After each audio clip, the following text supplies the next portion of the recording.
नमस्कार मित्रांनो, तुमचे स्वागत आहे आपल्या हो मी मराठी चॅनलमध्ये। तर काल 4 ऑक्टोबर रोजी पुण्याला व पूर्ण महाराष्ट्राला हादरून टाकणारी गोष्ट घडली आहे।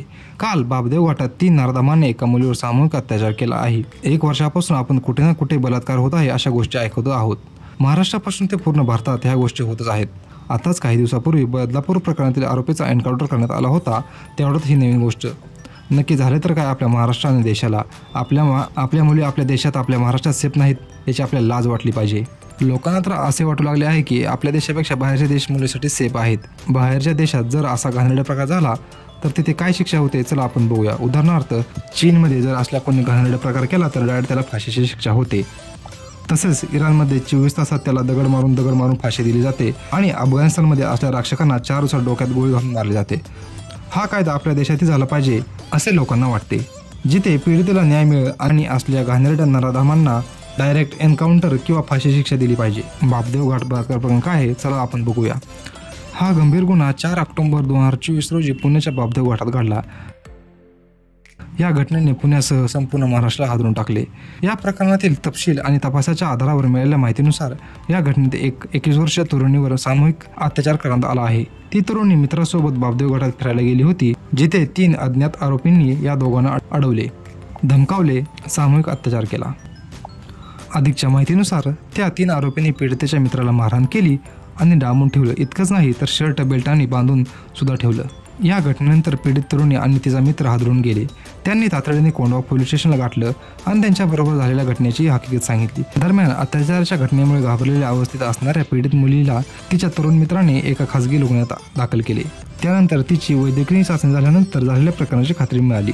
पुणे सहाय्यक पोलीस आयुक्त रंजन कुमार शर्मा यांनी दिलेल्या माहितीनुसार या तरुणानं आपल्या मैत्रिणीला दीनानाथ मंगेशकर हॉस्पिटलमध्ये नेलं होतं, पण प्रकरण मेडिकल लीगल असल्यामुळे या मुलीला सुसूरमध्ये रेफर करण्यात आलं। त्यानंतर पोलिसांनी या घटनेची माहिती देण्यात आली व सुसूरमध्ये झालेल्या मेडिकल टेस्टमध्ये या तरुणीवर सामूहिक अत्याचार झाल्याचे स्पष्ट झालं।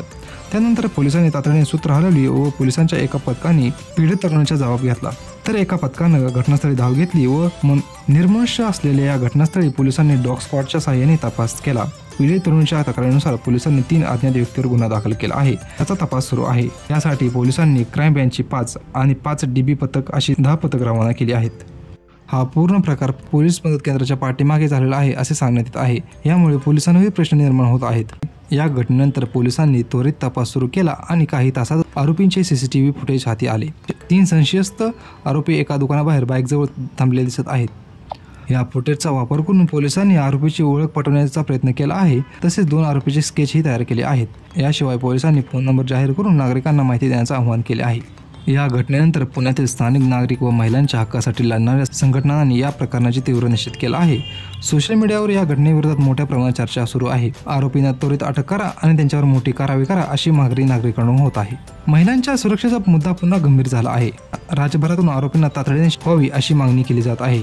बापदेव घाट बलात्कार प्रकरण हे एक भीषण आणि लाजिरवाणे उदाहरण आहे, त्यामुळे महिलांच्या सुरक्षेचा प्रश्न पुन्हा निर्माण झाला आहे।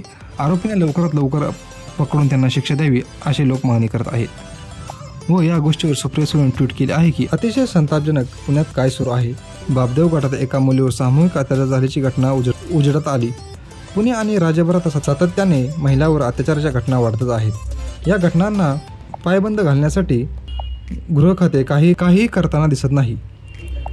दुर्दैवाने महाराष्ट्र महिलांसाठी सुरक्षित राहिले नाही असे म्हणावे लागत आहे। शासनाने सदर घटनेतील आरोपींना गजाआड करून त्यांच्यावर कठोर कारवाई करावी अशा सुप्रिया सुळे म्हणल्या। तुम्हाला काय वाटते की सदर घटनेतील आरोपींना किती वेळात आणि कोणती शिक्षा झाली पाहिजे? कमेंट सेक्शनमध्ये नक्की कळवा। असेच नवीन व्हिडिओ पाहण्यासाठी आणि मराठी माणसाला सपोर्ट करण्यासाठी आपल्या चॅनलला लाईक, शेअर आणि सबस्क्राईब करा। धन्यवाद।